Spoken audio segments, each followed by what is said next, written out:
be here today to let us inside. Well, like I said, no one's here, so... Mind if I use your facilities? There's witch's tit out here, you know? Actually, I do. Get back in your car.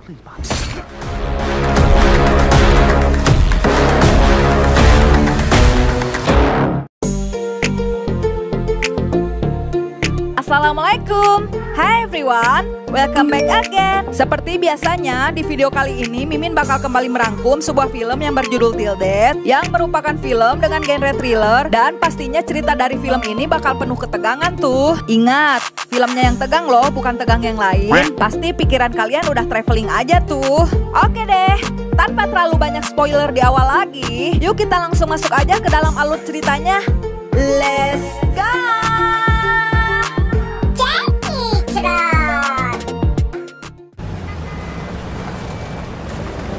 Cerita akan diawali dengan diperlihatkan seorang awewe yang sedang mengendarai mobil mewah bernama Emma. Ini dia si tetehnya, yang dimana Emma ini masih memikirkan tentang perpisahan kepada seorang lelaki bernama Tom. Ini dia bebenguknya. Dan alasan Emma sudah cukup jelas jika ia tidak bisa lagi melanjutkan hubungannya bersama dengan Tom. Namun, Tom yang memaksa agar mereka tidak langsung berpisah begitu saja, meminta kepada Emma untuk bertemu lagi di keesokan harinya. Namun dengan tegas Emma mengatakan jika hal itu sudah tidak bisa ia lakukan lagi, dikarenakan besok adalah merupakan hari ulang tahun pernikahan Emma dengan suaminya. Jadi dari sini bisa kita ketahui jika si Tom ini sebenarnya adalah merupakan selingkuhan si Emma tuh gengs. Dan saat Mimin nyaho kalau ternyata mereka ini sedang berselingkuh, itu cukup amat sangat membagongkan ya gengs. Keesokan harinya, Emma yang mendatangi kantor suaminya yang bernama Mark, dikarenakan mereka yang sudah berjanji untuk bertemu sempat melihat sebuah file kasus lama yang berada di atas meja suaminya. Dan hal ini langsung membuat Emma kembali teringat dengan masa lalu ketika orang yang berada di foto ini sempat mencoba untuk merampoknya. Namun, Emma yang berhasil melawan membuat dirinya selamat dan si perampok pun dipenjara. Tapi ternyata suami Emma yang merupakan seorang pengacara dan sekaligus orang yang pernah menangani kasus ini telah mendapat kabar dari kepolisian jika penjahat ini kini telah bebas. Yang mana hal ini tentu saja membuat Emma kembali menjadi cemas dan takut. Tapi Mark yang selayaknya bertindak sebagai seorang suami sejati mulai mencoba menenangkan Emma dengan mengatakan dia pasti akan baik-baik saja. Kemudian agar suasana hati Emma semakin tenang, Mark ingin mengajak Emma untuk melakukan dinner. Tapi tanpa disangka-sangka, saat sedang berada di dalam lift, Tom yang merupakan anak buah dari Mark malah secara tidak sengaja bertemu dengan mereka berdua. Yang mana hal ini nampak membuat mereka menjadi canggung. Tapi Emma dengan polosnya mencoba untuk menutupi hal ini. Kemudian scene berpindah di mana mereka sedang berada di sebuah restoran mewah dan di sini Mark memberikan sesuatu kepada Emma berupa kalung berlian yang nampak sangat mahal sebagai hadiah anniversary pernikahan mereka. Tak selesai sampai di sini, Mark juga mengajak Emma untuk pergi ke sebuah rumah danau yang mereka miliki agar mereka bisa merayakan anniversary pernikahannya. Yang mana semua hal yang telah dilakukan Mark kepada Emma ini nampak begitu spesial dan romantis hingga di mana saat pagi tiba, bencana ini pun dimulai. Morning, sweetheart.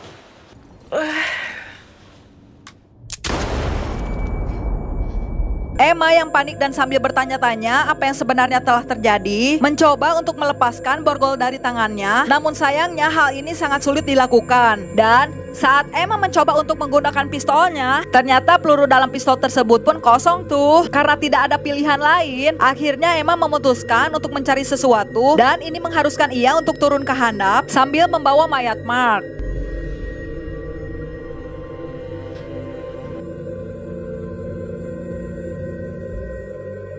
Setibanya di lantai bawah, ternyata Emma tidak melihat satu alat pun yang bisa digunakan. Dan Emma juga langsung mencoba untuk mencari ponselnya. Namun ternyata ponsel itu sudah berada di dalam vas bunga. Merasa tidak ada pilihan lain, akhirnya ia memutuskan membawa mayat Mark untuk menuju mobil yang ada di garasi dan berpikir bisa pergi dari sini. Tapi ternyata mobil tersebut nggak ada bensinnya, yang mana rencana ini pun kembali gagal tuh. Tidak mudah menyerah begitu saja, Emma kembali menuju ke dalam rumah dan ingin menghampiri gudang yang ada di bawah tanah. Namun sayangnya, perkakas yang berada di sana juga kosong sama sekali. Yang mana ini berarti Emma harus kembali naik ke luhur deui sambil membawa mayat Mark. Dan ini cukup meriweuhkan.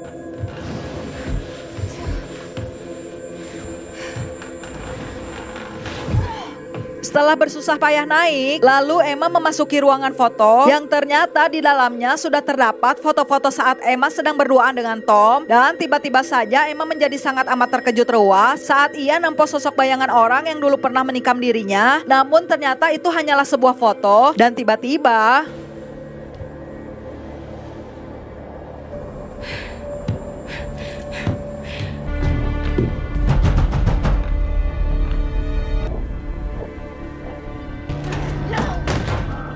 ternyata itu adalah si Hideng Tom yang merupakan selingkuhan si Emma, di mana kedatangannya ke tempat ini dikarenakan ia menerima pesan dari ponsel Emma untuk datang ke sini. Yang padahal jika sebenarnya Emma sama sekali tidak merasa mengirim pesan tersebut, jadi bisa disimpulkan jika yang mengirim pesan itu berarti adalah si Mark. Dari sini akhirnya kita menjadi tahu apa alasan Mark melakukan ini semua, karena ternyata Mark sebenarnya sudah mengetahui perselingkuhan ini dan kemudian Mark berniat untuk menjebak Tom dan Emma di tempat ini. Dan di waktu yang bersamaan juga, tiba-tiba saja datang sebuah mobil yang menghampiri tempat mereka. Namun di sini Emma sama sekali tidak mengenali mobil tersebut. Yang mana Tom langsung curiga jika sepertinya ada yang tidak beres dan akan terjadi sesuatu. Kemudian Tom menyuruh Emma untuk tetap ngejedok di dalam agar Tom sendiri dapat menanyakan apa maksud kedatangan orang ini. Mind if I use your facilities? Well, like I said, no one's here, so. All right. Look, fuck off. Dengan tikaman pisau bertubi-tubi barusan, seketika membuat Tom langsung terhuyung dan bisa dipastikan kalau ia modar alias kehilangan nyawanya. Sedangkan Emma yang melihat kegilaan ini juga dibuat terkejut syok saat melihat wajah si pelaku, karena tak lain dan tak bukan, pelaku tersebut adalah orang yang sama pernah menyerang dirinya. Listen, you just yell out if you spot her. Jimmy, okay? Bobby, we're fucked, man. Tanpa berpikir panjang, Emma langsung bergegas buru-buru untuk ngumpet dari mereka dan berlari menuju garasi kapal di tepi danau. Namun sayangnya salah seorang dari pelaku yang bernama Jimmy melihat pintu belakang rumah itu terbuka, yang mana hal ini membuat Jimmy jadi penasaran dan ingin mengeceknya. Sementara itu, Emma yang ingin melepaskan borgol di tangannya mendengar jika ada suara langkah yang mendekati ke arahnya dan langsung bergegas untuk bersembunyi. Kemudian, Jimmy yang masuk ke dalam malah dibuat kaget karena melihat mayat Mark yang berada di sini. Sontak hal ini membuat Jimmy berlari memanggil Bobby untuk memberitahu hal ini. Bobby yang mendengarnya pun langsung bergegas menghampiri garasi itu dan menyadari jika mungkin ada Emma di sana.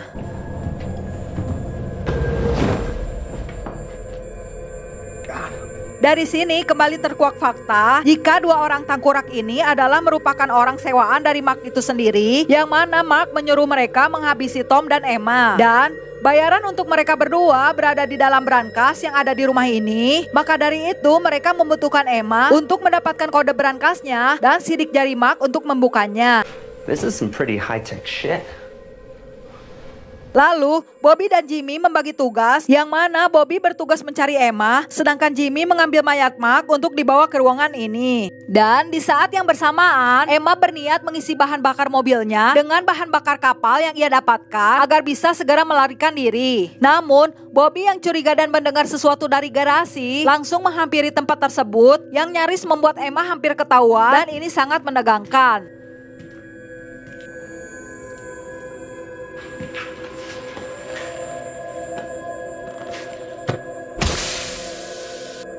Untuk menghindari para penjahat, Emma bergegas lari ngebecir ke gudang yang ada di bawah. Tapi di sini lagi-lagi si Bobby curiga dan nyaris membuat Emma ketahuan. Namun Emma masih bisa mengelabui mereka dengan membunyikan klakson mobil, dan hal ini berhasil memancing mereka. Melihat adanya kesempatan, Emma mendatangi tubuh Tom dan mengambil kunci mobilnya untuk digunakan agar Emma bisa segera kabur tuh. Bobby dan Jimmy yang tahu jika ini adalah jebakan dan yakin jika Emma masih ada di dalam rumah, membuat mereka semakin murka kepada Emma dan semakin berambisi untuk membunuhnya.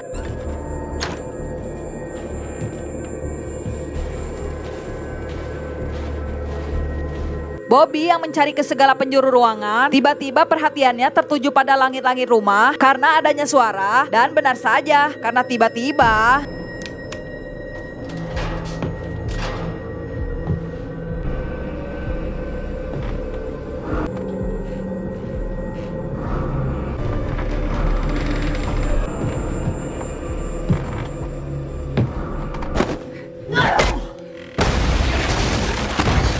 Bobby yang ngegubrak menarik perhatian Jimmy dan langsung berlari ke atas untuk melihat Bobby. Melihat ada kesempatan, Emma juga ninggang babatoknya si Jimmy dan menguncinya di kamar. Kemudian Emma berlari keluar agar bisa menggunakan mobil Tom, tetapi agar cerita menjadi lebih menegangkan, Bobby masih sempat menangkap Emma dan berhasil membawanya ke dalam kamar.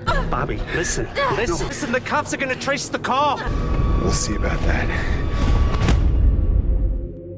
Lalu, Bobby yang memaksa Emma untuk memberikan kode berangkas, tapi Emma yang kekeh membuat Bobby menjadi sangat amat ngadat dan ingin menyiksa Emma. Sedangkan Jimmy yang tak mau lagi melihat ada pertumpahan darah, mengambil kesempatan saat ia melihat sebuah pistol yang ada di bawah kasur dan menggunakannya untuk mengancam Bobby agar tidak melakukan hal gila. Yang mana akhirnya mereka semua sepakat kalau tidak akan ada yang modar asal Emma mau memberikan kode berangkasnya. Namun ternyata saat Bobby membuka berangkas tersebut, mereka semua sangat terkejut karena isi di dalamnya hanyalah sebuah pisau yang mana itu Mark rencanakan agar bisa digunakan untuk ngegorok lehernya si Emma, karena kalung berlian yang Emma pakai emang sengaja dibuat untuk tidak bisa dilepas dengan mudah. He wants us to cut her off the necklace. Jimmy yang merasa kasihan kepada Emma berusaha untuk melakukan segala cara agar bisa melepas kalung itu. Namun Bobby yang tak sabaran menjadi terlibat perkelahian dengan Jimmy sehingga membuat Jimmy tewas modar seketika.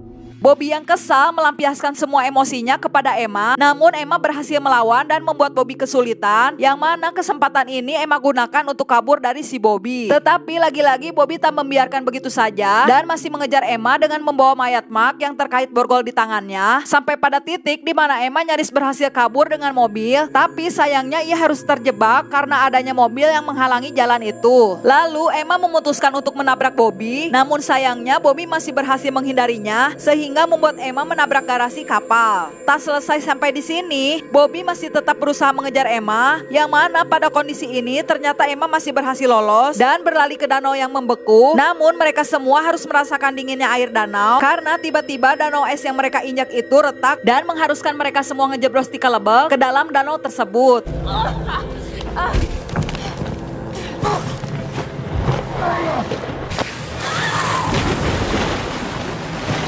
Emma yang berusaha lolos dari maut ini menusuk matanya si Bobby dengan pisau dan Emma pun berhasil lolos dari keadaan ini.